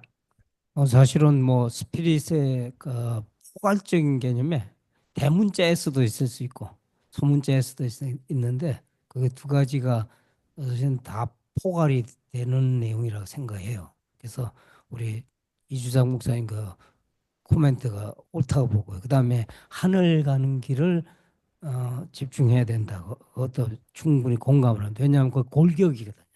골격이 무너지면 이게 사실은 소그룹이라고 하는 거는 그걸 세우기 위한 그 목회의 어떤 디자인이지. 근데 그걸 대체할 수 있는 더 혁신적인 어떤 아이디어가 나온다 그러면 난 그것도 좋다고 생각해요. 왜냐하면 어차피 그건 채널이잖아요. 채널의 입장에서 다양성이 확보될 수 있다 이런 생각을 갖고요. 근데 지금 지금 우리 김 박사님도 좀 지적을 하셨지만 좀 염려되는 건 뭐냐면 교회가 너무 평준화돼 버렸어요. 그 주일날 이렇게 모여갖고 영성의 평준화가 불행히도 하향 평준화가 되다 보니까 이게 영성적 욕구, 사회 주변에 우리 사람들의 그 영성적 욕구에 대해서 반응하기 참 어렵습니다 지금. 그래서 목회가 또 이제 목회 형태도 다양화돼야 되고 깊이를 추구해야 된다. 그 깊이는 바로 그 아까 말씀드렸던 우리가 이주장 목사님 지적했던 하늘 가는 길에 집중을 해야 된다. 예. 예. 저기 참 너무 감사하네. 예? Doctrine, Spirit, Discipline이라고 하는 이 세 가지의 축이 너무나 중요하다. 메소디스트 운동에 있어서 이 세 가지를 상실한다. 이 중에 하나라도 상실한다면 죽어버리는 데드 섹트가 될 거다라는 이제 예언적인 경고를 웨슬리 목사님 말년에 하셨다고 아까 딱 전제하셨는데 정말 감사하고요. 제가 이제 저도 이런 것들을 보고 싶어가지고 왜 우리 구역이 잘 안 될까? 왜 웨슬리적인 소그룹이 안 될까? 거기에 대해 단상을 좀 나눈다면 목사님 오셨으니까 첫 번째는 제가 안식년 때 영구년 때 이제 에즈베리 신학대학원에 가서 그 케네스 컬린스 박사님한테 한번 물어본 적이 있어요. 왜 미국에 와서 감리교회가 이 소그룹이 잘 안 됐을까? 금방 소멸되고 그랬을 때 뭐 그때 여러 가지 뭐 주고받고 했지만 가장 기억에 남는 건 뭐냐면 사람들이 그 프라이버시에 대한 자기의 사생활을 더 이상 노출하기를 원하지 않는 그런 문화. 왜냐하면 웨슬리의 이 소그룹은 전제가 당신 주님을 따랐는가, 주님께 집중했는가, 어디에서 실패했는가, 왜 성장하지 않았는가, 자기 이 뭐 자아 성찰 내지는 고백을 전제하는 것인데 그게 더 이상 이제 어려워졌다라는 이런 얘기를 하시는 기억이 나고요. 그래서 우리가 우리의 삶을 나누지 않는 이상 아까 우리 질문하셨던 우리 누구셨죠? 우리 김은경 선생님도 그런 얘기했지만 이제 구역에서 모여서 좋은 얘기하고 그죠? 좋은 추억 얘기하고 뭐 이렇게 하고 헤어지는 거지. 이게 정말 영적 성장을 위한 드라이브가 빠져 있다. 이제 그것은 우리가 정말 성장이라는 모티브를 복음적인 방식으로 우리 교회에 다시 들여온 사람이 웨슬리 아니겠습니까? 성화라는 게 결국 이 페다고지 교육학이 들어온 거잖아요. 목표를 높여주고 이런 건데 이거가 아직도 우리에게는 이제 지금 그게 평준화되어 버렸다라는 말씀으로 제가 듣는데 또 하나 제가 이제 그 이제 특정 교회를 얘기해서 안 됐지만 뭐 좋은 거니까 그 우리들 교회에 가보니까 김양재 목사님 교회 가보니까 참 좋았던 게 뭐냐면 예배 후에 소그룹이 살아있고 예배 중에도 소그룹이 살아있고 그런 것들이 있어서 제가 참 매력을 느꼈고요. 근데 왜 그럴까 보니까 거기는 깨어진 사람들이 모일 수 있도록 그런 것을 말하자면 참회의 초보적인 초기적인 참회의 소그룹이 생동감 있게 살아있는 거예요. 그래서 부도난 사람들의 모임, 바람핀 사람들의 모임. 그래서 그 죄패 회개하는 공동체를 만들어냈기 때문에 그 교회에서는 의인들이 없어요. 목사님부터도 실패가 있었고 그러다 보니까 어떤 그런 문화가 만들어지니까 나눔이 가능한 거예요. 삶의 나눔이.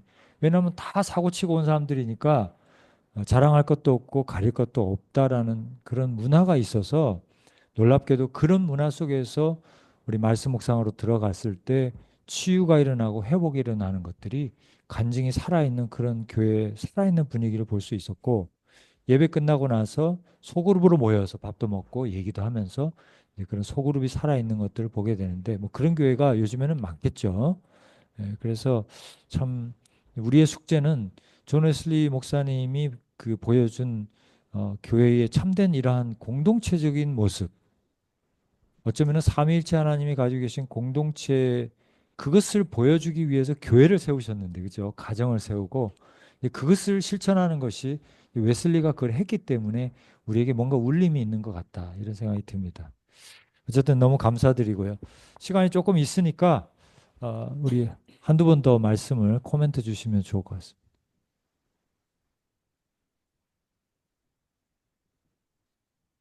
네, 우리 오성욱 박사님, 우리 그 마이크가 좀 저기 나와서 하셔요. 마이크 지금 예, 우리 조교가 간사가 없어가지고 갑자기 예, 마이크를 좀 주시고요.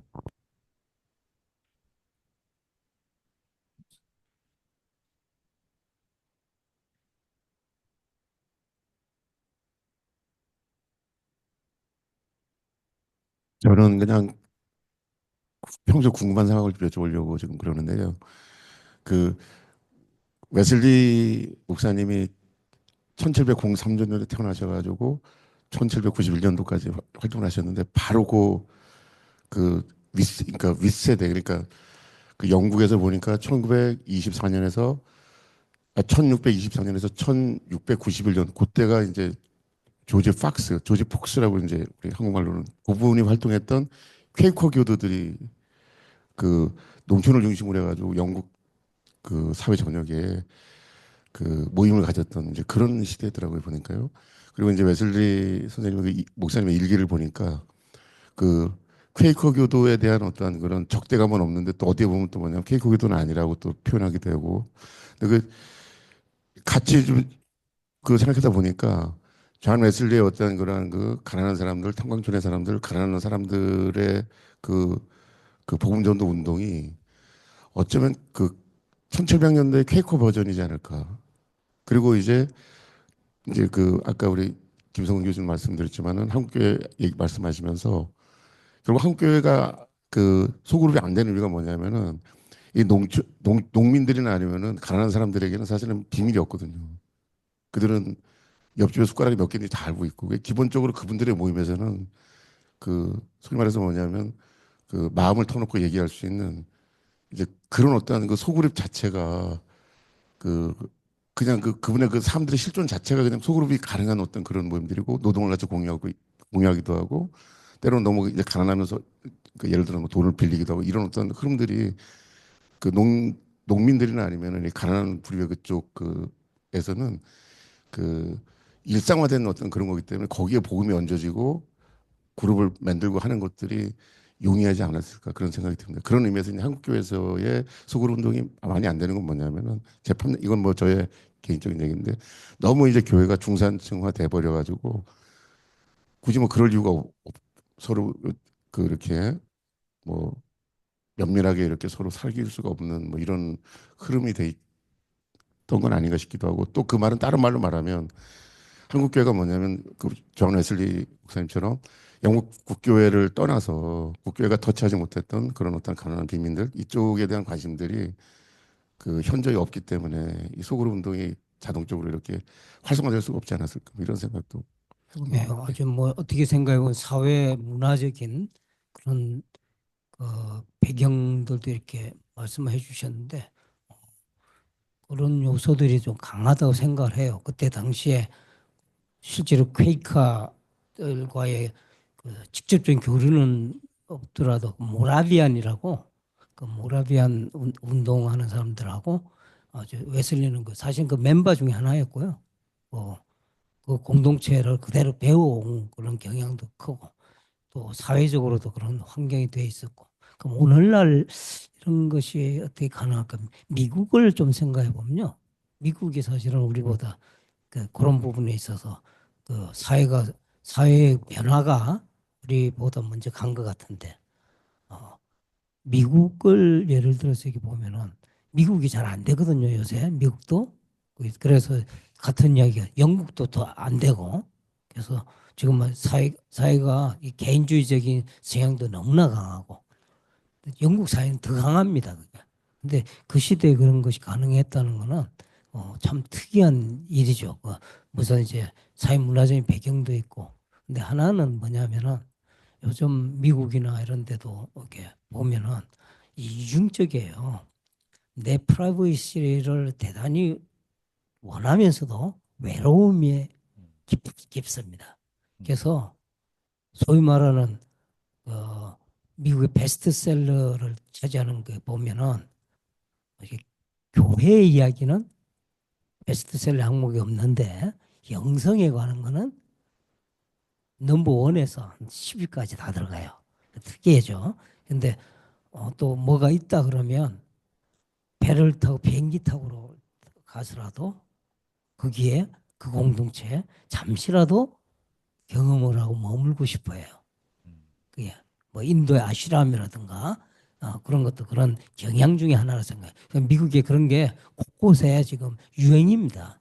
근데 그런 현상들을 보면서 뭐가 지금 웨슬리 이런 아이디어가 우리한테 주는 게 뭐냐면은 좀 적어도 깊이 있게 들어가는 깊이 있는 영성 공동체가 이 웨슬리의 관심은 대중적인 영성 공동체였거든요. 저는 그렇게 평가를 해요. 그래서 예전에는 영성 훈련을 하려면 산에 가서 해야 되잖아요. 수도사처럼.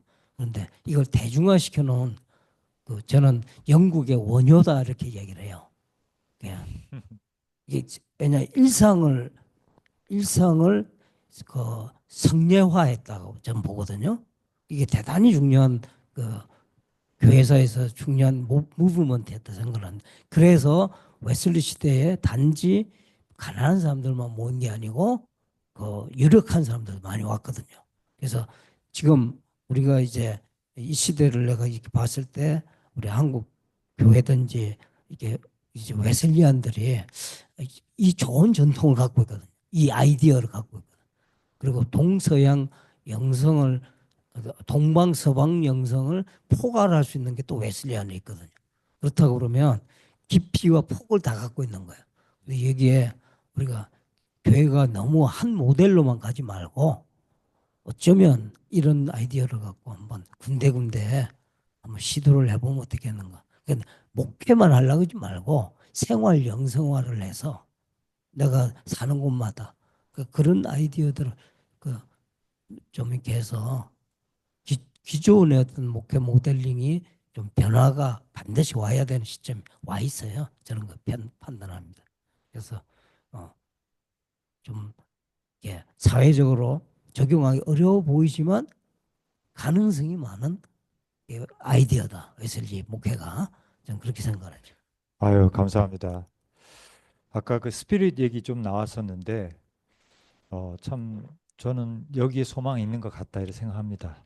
우리 국제 성령 신학 우리 연구회 우리 소장님도 계시는데 성령님의 능력으로 이것이 되어진다. 우리가 자신의 바운더리, 개인주의를 깰 수 있고 나눌 수 있고 그렇죠. 변화를 기대할 수 있고 다 성령님의 역사라는 생각하고 그렇지만 아까 그 이주상 목사님이 지적하시려고 했던 것도 되게 중요한 것 같아요.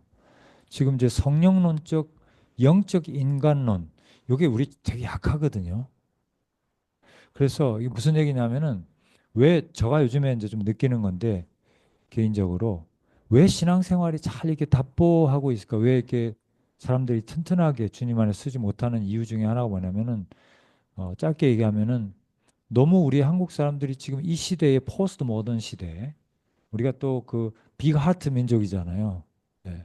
그런 감성 중심의 인간 어떤 구조를 존 칸 목사님 교수님이 옛날에 썼던 이제 책의 제목만 빌어오면 Structure of Christian Existence인데요. 우리 기독교적 실존의 구조를 한번 들여다보면은 영이라고 하는 것이 우리의 중심이 돼야 되거든요. 그리고 그 영이라는 것은 사실은 우리 지정이와도 구별되는 거예요. 그래서 우리는 그걸 우리 가운의 이 존재 중심을 감정이라고 생각하거든요. 그러니까 바람잘 날이 없죠. 그렇죠? 누가 한마디 말만 해도 흔들릴 수밖에 없는 것이 우리의 감정인데 그래서 지금 아까 유상 목사님이 살짝 언급하셨지만 정말 그 나누어지지 않은 마음 정말 주님을 사랑하는 그 동기의 순수성 뭐 이런 거를 우리가 감정이라고 종교 감정이라고도 얘기할 수 있지만 그런 것이 아니라 영성이 형성되어 있는 사람의 중심. 그래서 웨슬리는 이성도 중요하게 생각했지만 그걸 도구라고 얘기했잖아요. 그건 툴이거든요.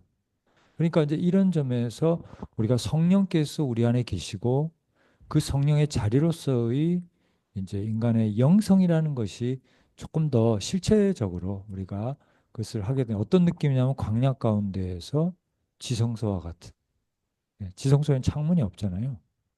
그래서 그런 것들을 우리가 좀 더 강조하고 영성 형성이라는 측면에서 우리가 성령론적으로 또 복음적인 어떤 성경적인 영성 이것을 우리가 가르쳐 줘야 될 시기다.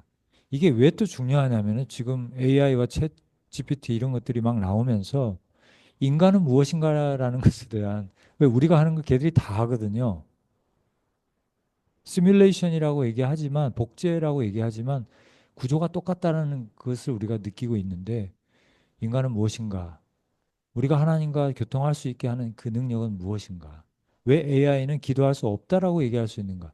이런 것들에 대한 근본적인 질문이 이제 나올 수밖에 없는 상황에서 그런 영성적인 것, 그 스피릿이라는 것이 정말 너무 중요하다 이런 생각이 들어서 그걸 이제 300년 전에 이미 웨슬리 목사님 얘기하신 거 아니에요? 네? 그래서 스피릿이라는 것이 다시 한번 우리가 집중해야 되는 시기가 왔다는 생각이 들고 마지막으로 감리교 목사님 옛날에 그런 말 하신 적이 있는데 저한테 미국 감리교는 문제가 많습니다. 그래서 뭐가 문제입니까? 그랬더니 디스플린이 사라졌습니다. 감리교의 헌법 책이 디스플린이잖아요. Book of Discipline. 이름만 디스플린이 남아 있고 장정이라고 그러잖아요. 디스플린이 사라졌습니다. 권징이 사라졌고 훈련이 사라졌. 그죠?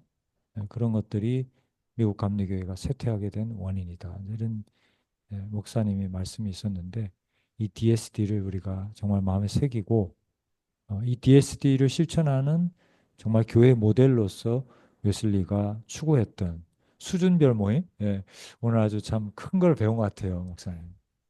너무 감사하고요. 시간이 벌써 약속한 시간이 조금 넘어서 오늘은 맛배기지만 이렇게 좀 정리하고 마쳐야 될 것 같습니다. 우리 김 목사님 마지막으로 뭐 이렇게 마무리 말씀해 주시고 기도 한번 해 주시고 마치면 좋겠습니다. 어쨌든 저 웨슬리에 대한 관심은 우리 웨슬리가 이 교단을 생각했던 게 아니거든요. 메소디스트는 교단이 아닙니다. 감리교도 아니고 성결교도 아닙니다. 그러니까 메소디스트의 정의는 하늘 가는 사람들의 모임이에요. 하늘 가고자 하는 사람들의 모임인데 이 교파적으로 여기에 보면 뭐 장로교 백그라운드 또 감리교 백그라운드 성결교 백그라운드 사실은 메소디스트라는 이름 안에서는 다 무용지물이고 의미가 없죠. 단지 우리가 남는 거는 하늘 가는 길 하나의 주제만 있을 뿐인데 이게 각자 하기에는 너무도 지금 어려워요. 그래서 연합의 정신을 살려서 어쩌면은 이렇게 다 함께 웨슬리안의 백투 웨슬리 그래서 웨슬리안 기본 정신 돌아가는데 함께 기도하고 또 첫 시도 뭐 첫 번째는 아니겠죠. 이런 시도들이 좀 잦아져서 우리가 또 함께 신학자들 또 교회 현장 목회자들 또 모든 교인들이 함께 고민하면 좋은 결과들이 한국 교회에서 있을 거라고 확신합니다. 감사합니다. 기도하겠습니다. 하나님 고맙습니다. 성령을 통해서 한 마음을 주시고 또 약 300년 전에 이 땅에서 이 세계에서 복음을 전하고자 고군분투했던 웨슬리의 마음을 오늘날에도 저희 가운데 이렇게 공유할 수 있게 하심을 감사드립니다. 군데군데 흩어진 남은 그런 사람들 성령께서 임하여 주셔서 하나로 묶어주시고 한 소망을 갖게 하시며 또 한 방향으로 오직 하나님 주신 하늘나라를 향한 소망으로 저희들 한 걸음 한 걸음 나아갈 수 있도록 인도하여 주옵소서. 특별히 오늘 강의를 들은 모든 이들에게 웨슬리가 체험했던 깊은 하늘나라, 그 어디나 하늘나라를 동일하게 체험할 수 있도록 도와주옵시고, 어디에 있든지 목회 현장, 또 사역 현장, 또 학교 현장, 하나님께서 웨슬리에게 부어주셨던 큰 은혜를 동일하게 부어주셔서 이 땅에서 진실한 하나님의 자녀들이 여기저기에서 하나님을 찬양하는 그런 아름다운 모습을 우리가 목도할 수 있도록 인도하여 주옵소서. 이 모든 말씀 예수님의 이름으로 기도드립니다. 아멘. 네, 감사합니다. 한 가지 광고 드리고 마치도록 하겠습니다.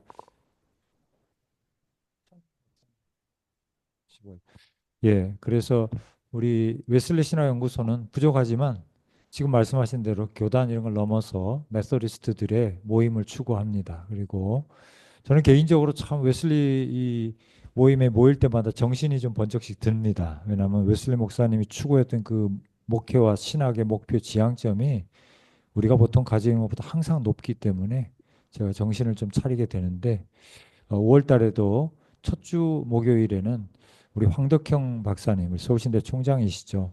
웨슬리 설교 해설 우리 진행하고요. 10시에. 그리고 그게 5월 며칠이죠? 아니, 그 설교 연구 모임. 1일이죠. 예, 1일 목요일 날 여러분 뵙기 바라고 15일에는 이제 첫째 주는 성경 연구 모임, 셋째 주는 매달, 셋째 주는 우리가 세미나 학자를 모시는데요.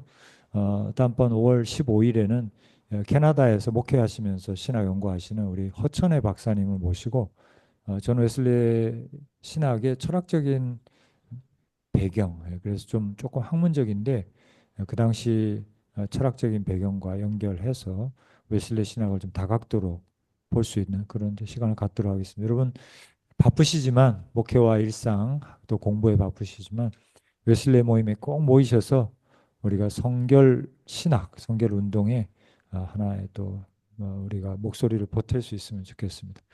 여러분 다시 한번 감사드리고 오늘 오신 김동환 박사님께 뜨거운 박수 부탁드리겠습니다. 네, 감사합니다. 맛있는 점심 하시기 바랍니다. 예, 승리하시기 바랍니다.